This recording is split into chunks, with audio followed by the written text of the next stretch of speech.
Hello, everybody.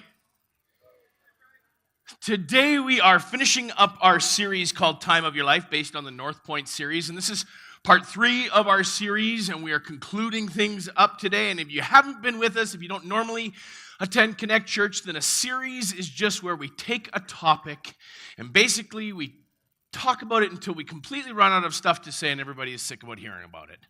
So today you came at a good time, if this is your first time, because you're going to kind of get a wrap-up of everything that we've learned so far. And so a quick review to start, and then I'm really excited about today's message. It doesn't mean that it's going to be good. It just means that I'm really excited about it today, and I'll tell you why in just a minute. We've used this whole series to basically expand a very simple idea found in Psalm 90, where Moses prays this prayer, and many of us have begun praying this prayer that you'll see up on the screen. It is this: teach us, Lord, teach us to number our days so that we might grow in wisdom. Lord, teach us to number our days so that we may grow in wisdom. The idea being that if our lives and if our days are numbered, because our days are numbered, that we would gain a heart of wisdom, that we would grow in wisdom, and as a result, we'd actually make better decisions with our time. Now, that was sort of the big picture, and we talked about the fact that Moses said, remember, your life, your little itty-bitty life, your 70 years on this, 70, 80 years, whatever it is that you get on this earth, are sandwiched in between two huge ideas. The idea of everlasting on one side of it and everlasting on the other side.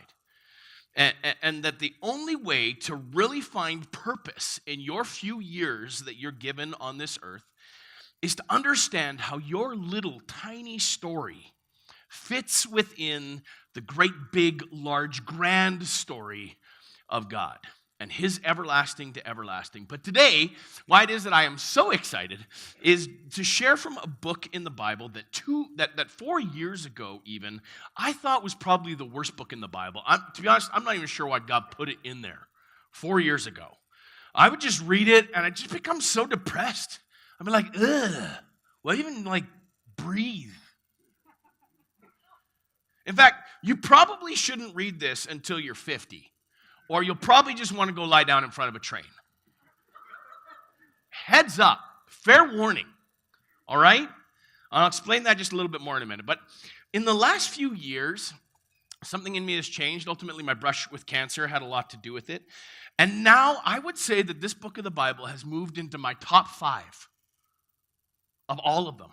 66 of them. I'd say it's top 5 for me now. I get jazzed when I read it now. I get excited about it. And so I'm sharing about it today. We don't share about it very often. In fact, if you're a Bible reader, if you're not a Bible reader, you should go and try reading this book.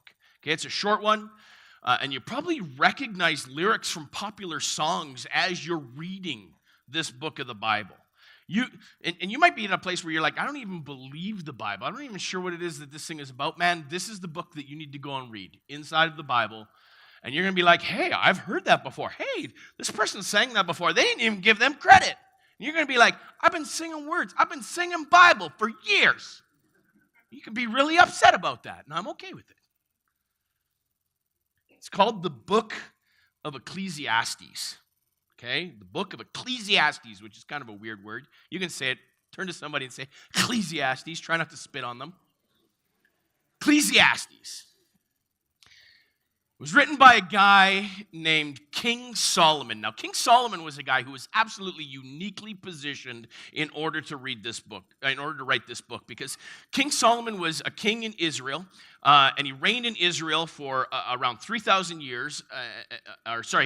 He reigned in Israel 3,000 years ago. There we go. Still recovering from my cold. And he did so during what was called the Golden Age. Basically, this was a time of great peace in Israel. And so Solomon was brilliant. He was an architect. He was a scientist. He understood wealth. He understood power. Many believe he was the wisest man to ever walk the earth.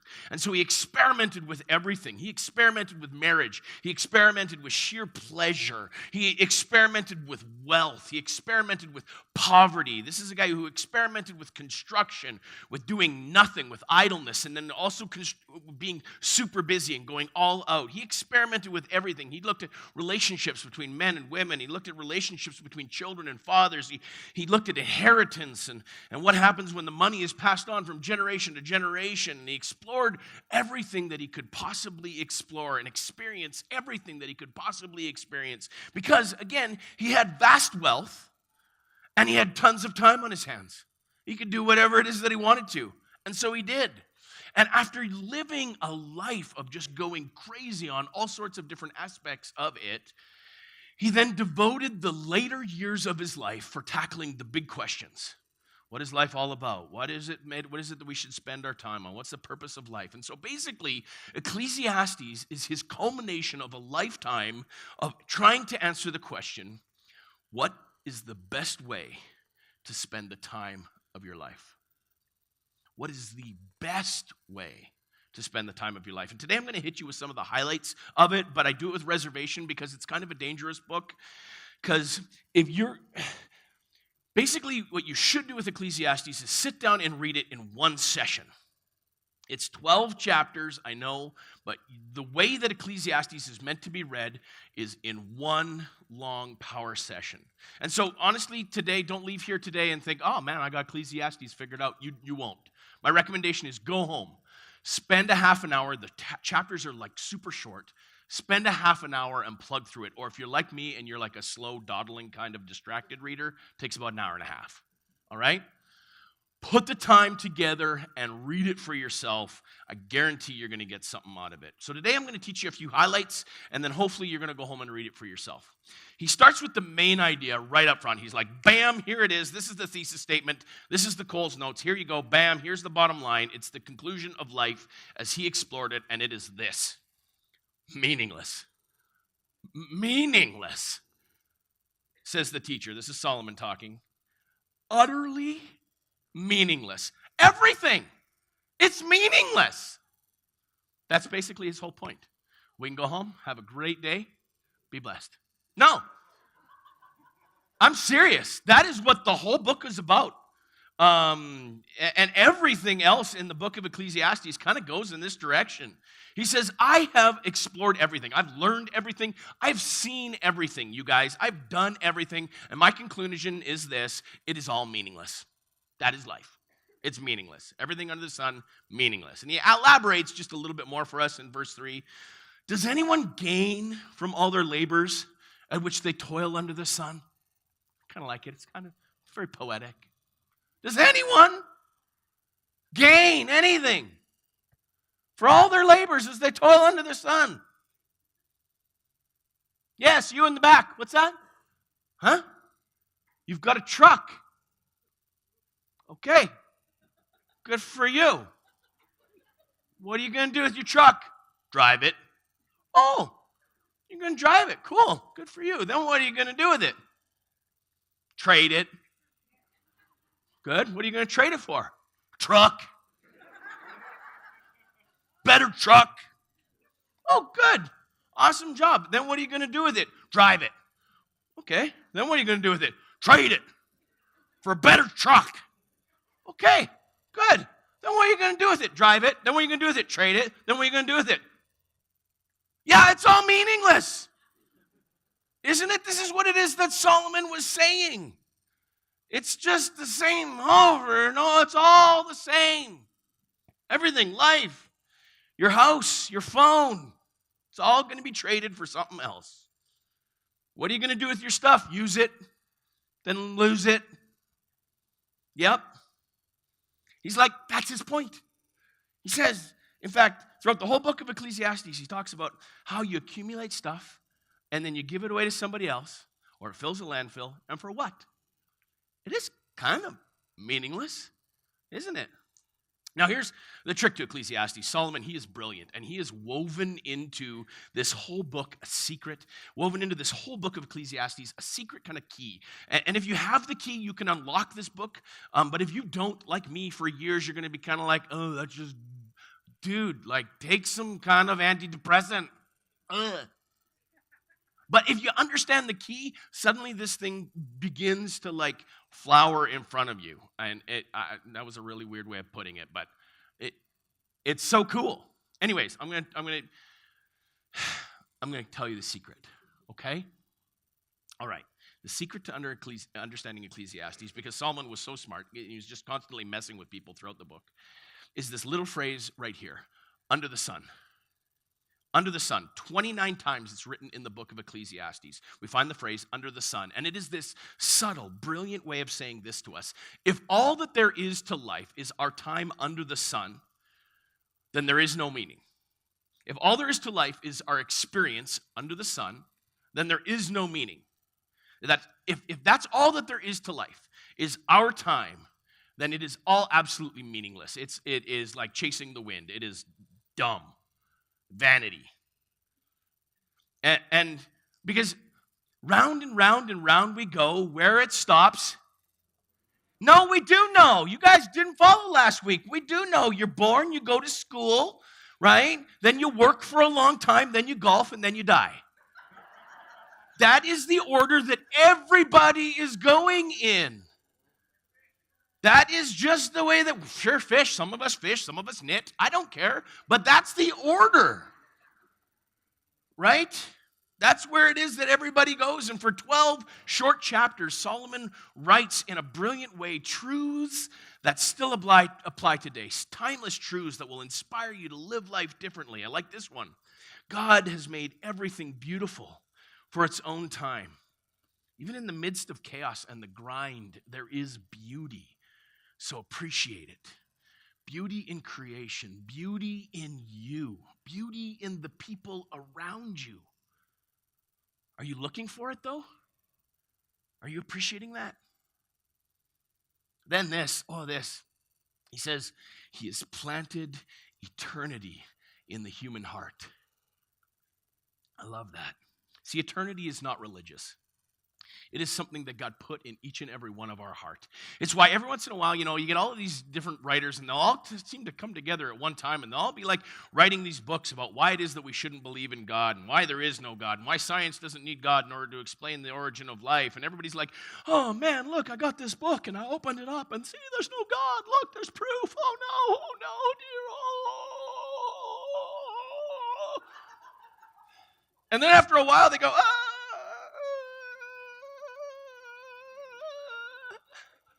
and they just go right back on believing. Why?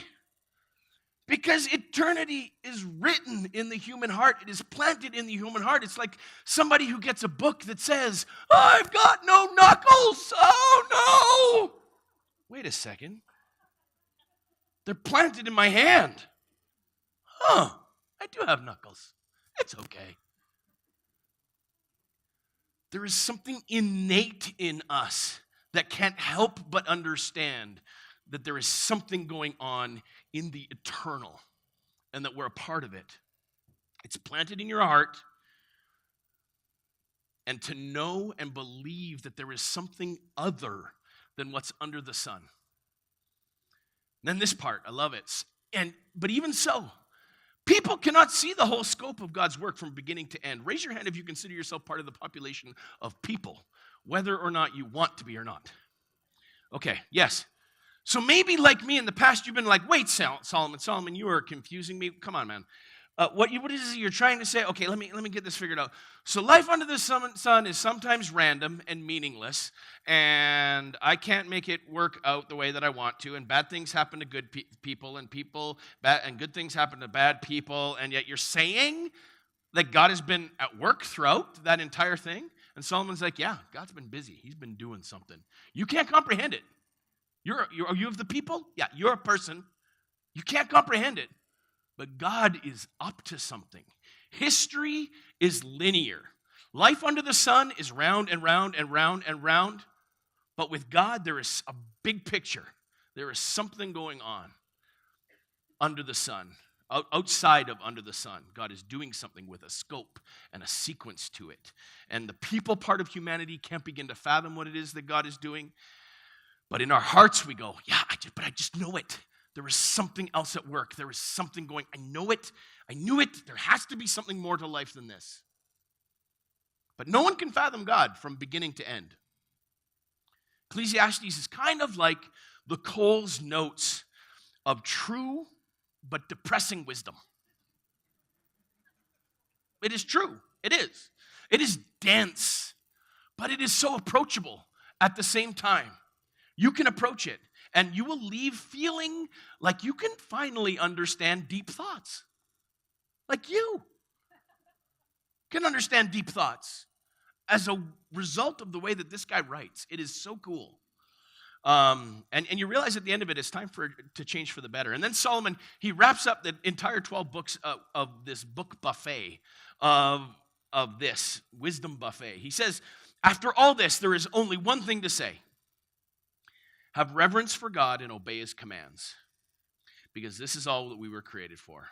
God is going to judge everything we do, whether good or bad, even things done in secret, which makes me nervous just a little bit. Should make you nervous too. Isn't it? True? Now, with this in mind, I want to say 4 things really quickly that Solomon covers in a little more detail that you can go and read for yourself.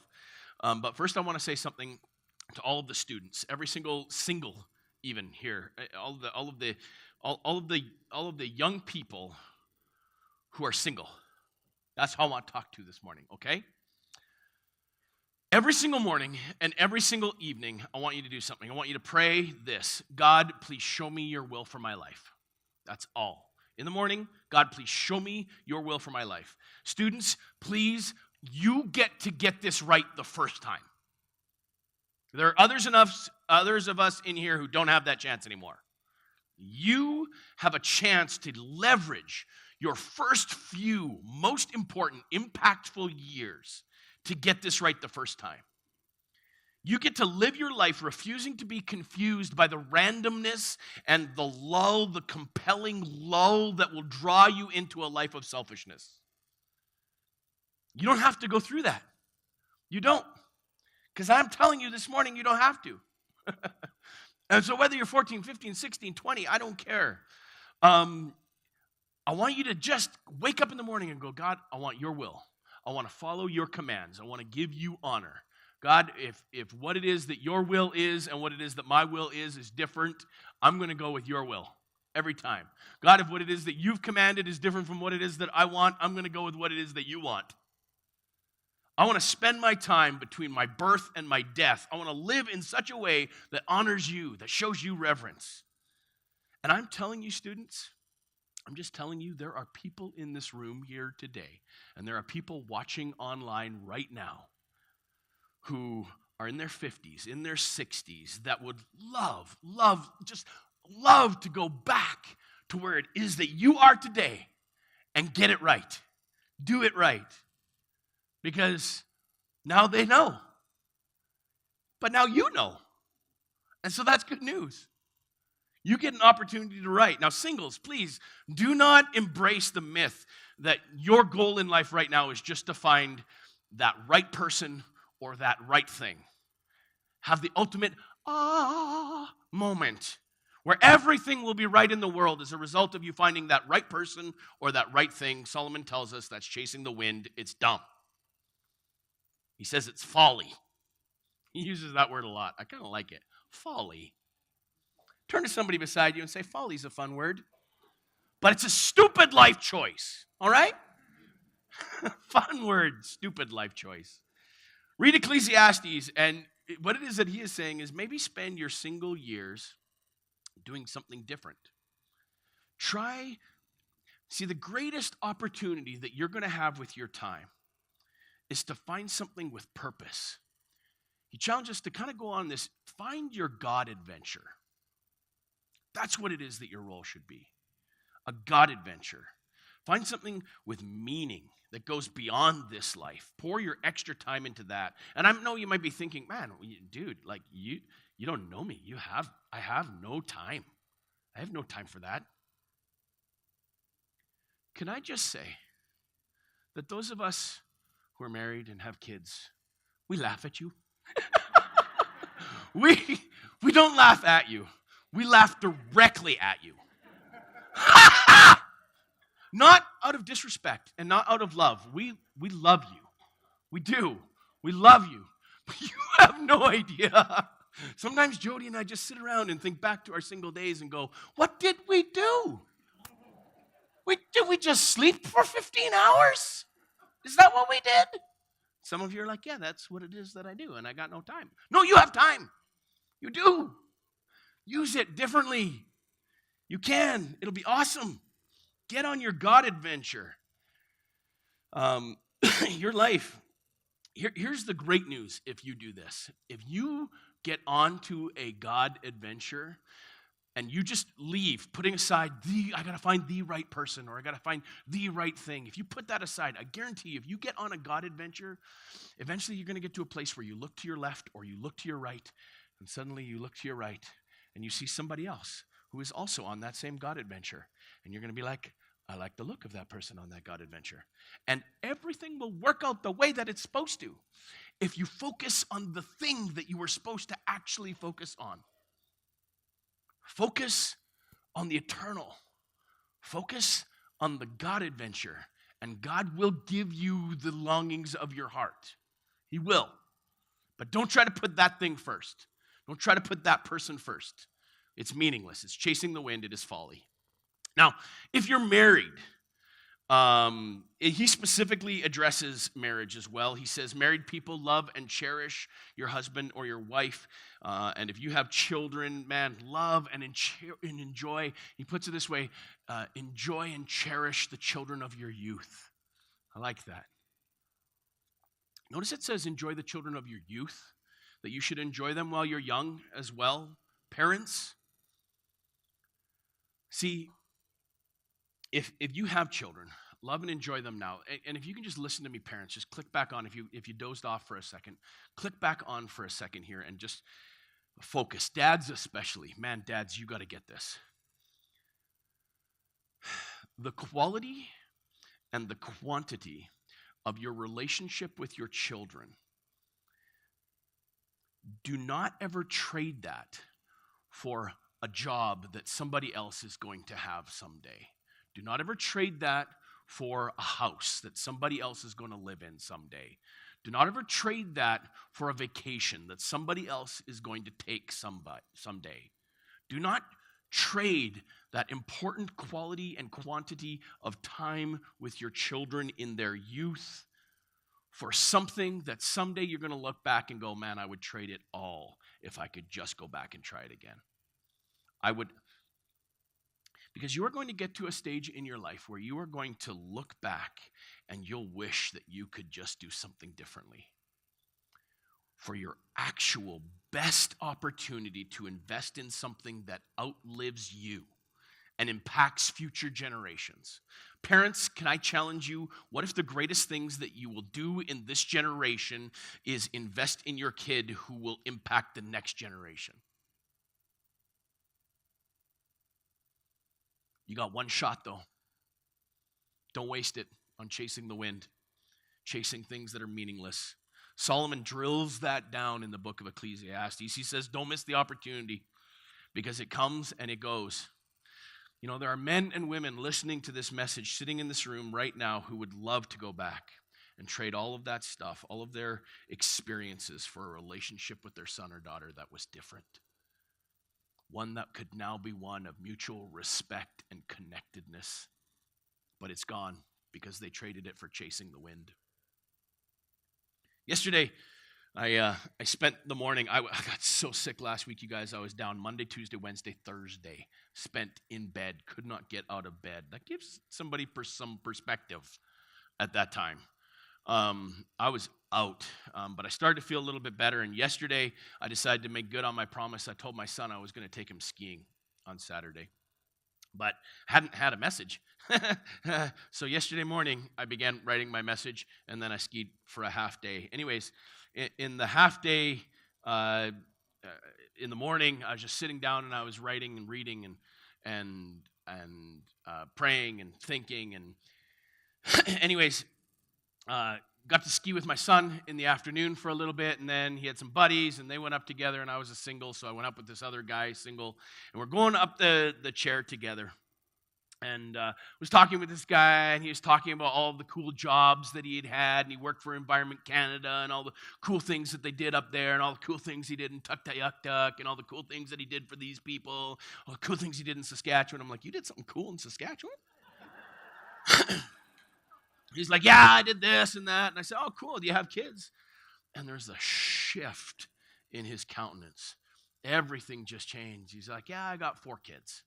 3 of them won't speak to me, though. And he began to talk about his regret and how it is that he would do things differently. There was just this huge shift of all the things that I've done and then how I wish I had never done any of those things.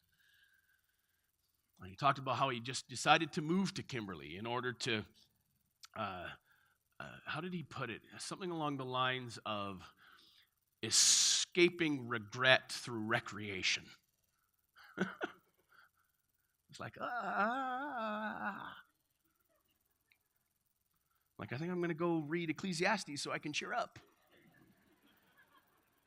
It was awful. It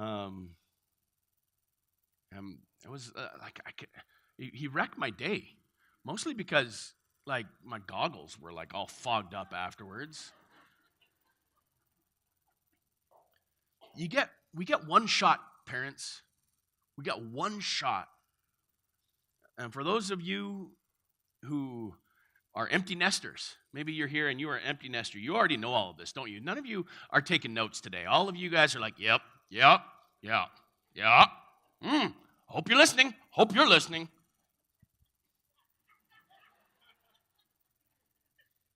You agree with me? So let me tell you guys something, empty nesters. Don't run off and do the retirement thing. Don't disappear to the lake, to the woods, to the golf course. We need you. You are the only group among us who can bring real life experience, who can bring a punctuation mark, an exclamation mark to what it is that I am talking about here this morning. You are the only group who can bring real life experience. You are a living illustration of how quickly life goes, how valuable relationships are, how silly it is to chase things that are of no value, right? Where somebody else is going to eventually live in, own, drive, work, whatever, that thing, and you realize what it is that's important. We need you in your input. And without it, man, we're just more likely to chase the wind like most people who have done before us. We need you. But you say, well, nobody's going to listen to me. My kids won't even listen to me. Okay, maybe your kids won't listen to you, but somebody else's kids might. They might. Why? Because you have spent the majority of your life gaining the knowledge and wisdom and insight that our generation needs. We need it. Some of you are about, Frank, man, I've made so many different mistakes. Okay, well then why don't you serve as a bad example to us? I mean it. I'm serious. Tell us about the stupid choices that you made. Tell us. Let us know. Be our bad example. Help us learn by sharing your story of what it is that you did wrong so that we don't make the same mistakes you made. You matter. You matter. Your time is still important. There is a plan and a purpose in your retirement that God is going to use for you and He'll use for others. Now, you might be think I'm kidding, but empty nesters, I'm going to give you an email address. It's going to be up there. I want you to write this down. If you're an empty nester, I need you to email this email address and say, Frank, I am saying that I am willing to be available to be used.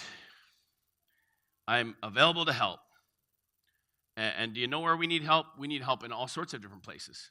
We'll need help with Alpha.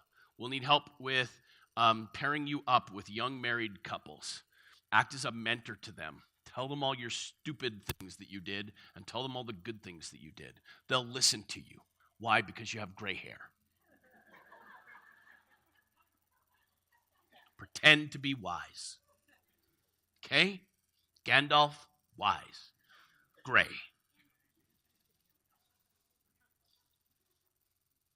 Let's go back to the very first verse that we started with, Psalm 90. Here's the conclusion. Teach us to number our days so that we may grow in wisdom. Live as if your days are numbered because they are.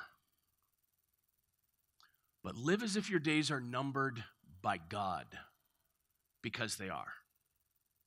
A God who loves you, who has a plan, who has a purpose for your life. And your job is to just walk into what it is that he has for you. God who has given you a purpose beyond what it is that you can see and understand under the sun.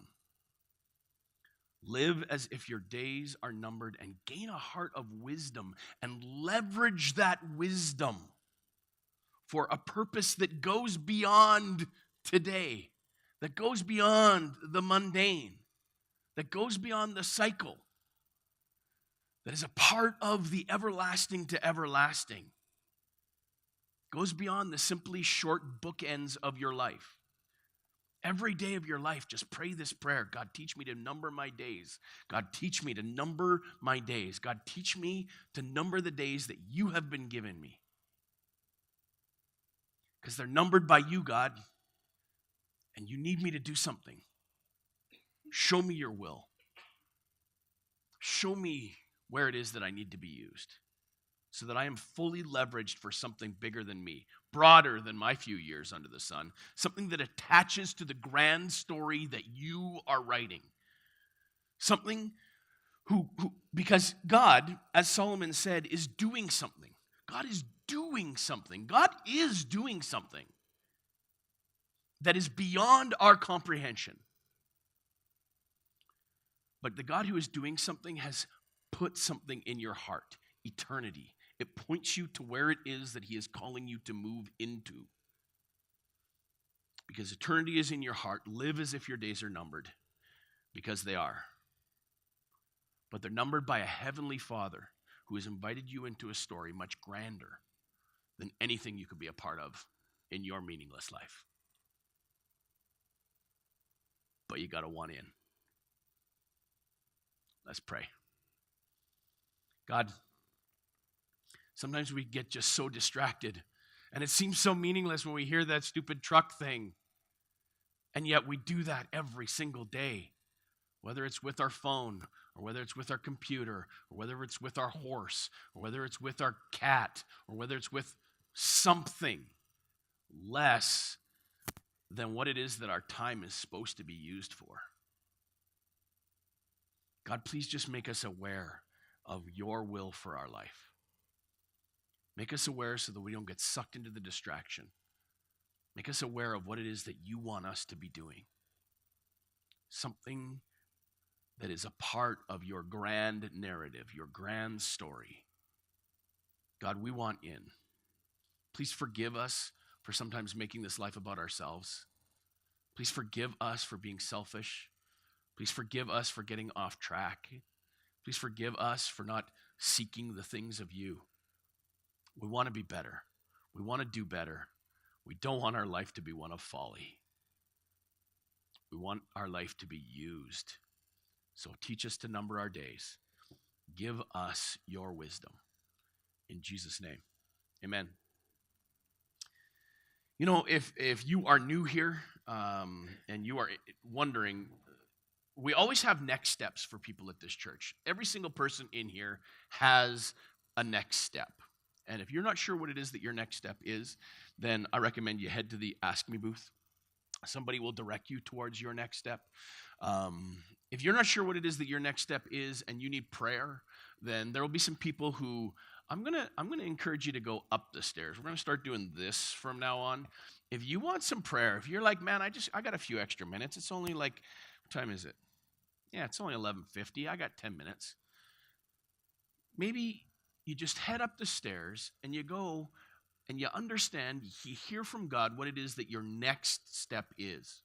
What is the purpose of you numbering your days? What should you be working for and towards with God? If you don't know, you should figure it out. It's important. Talked about it for 3 stinking weeks. Aren't you glad the series over? Man. Now go and figure something out. Go do something about it. Okay? Either head to the Ask Me booth and figure it out, or head up the stairs and get some prayer with some people, or just go start doing what you're supposed to be doing. Deal? Have a fantastic week. Invite somebody out next week. It's going to be cool. I'm not even going to tell you what it is. You're going to have to look on social media this week for what it is that we're doing next. You'll hear about it if you're looking. It's wild. Be blessed.